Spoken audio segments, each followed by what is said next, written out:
Cap పెట్టింది మీరు, bill పంపిస్తే ఆపింది బీజేపీ. క్యాప్ పెట్టింది టీఆర్ఎస్, బిల్లు ఆపింది బీజేపీ. సిపెక్ సర్వే చేసి సైంటిఫిక్గా బిల్లు పాస్ చేసి జియో ఇష్యూస్ ఎన్నికలు పోతా అన్నది కాంగ్రెస్. ఏది కరెక్టు? మీరు ఇటువంటి మాటలతో మీరు చేసిన తప్పిదాలని, మీరు చేసినటువంటి అన్యాయాన్ని కప్పిపుచ్చుకోవడం కోసం మీరు ప్రయత్నం చేస్తున్నారేమో.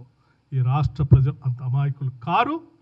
మేము డెఫినెట్గా ఓబీసీలకు 42% రిజర్వేషన్ కల్పించడానికి మా ప్రభుత్వం, రాష్ట్ర ముఖ్యమంత్రి రేవంత్ రెడ్డి గారి నాయకత్వంలో యావత్ క్యాబినెట్, మా నాయకుడు రాహుల్ గాంధీ గారు ఏ ఆలోచన అయితే మాకు అందించి ముందు బొమ్మని చెప్పారో ఆ ఆలోచనకు అనుగుణంగా ఈ రాష్ట్రంలో ఓబీసీలకి రిజర్వేషన్ కల్పించడం కాదు, కేవలం ఈ రాష్ట్రంలో కాదు, ఈ దేశంలో కూడా తెలంగాణ మోడల్ అని చెప్పి యావత్ భారతదేశంలో ఈ 42% రిజర్వేషన్ ఆర్ ఈ కాస్ట్ సర్వే జరిపి జనాభా దామాషా ప్రకారం ఓబీసీల రిజర్వేషన్ వచ్చేంతవరకు అటు న్యాయస్థానాల్లో పోరాడతాం, ఇటు రాజకీయంగా కూడా పోరాడతాం.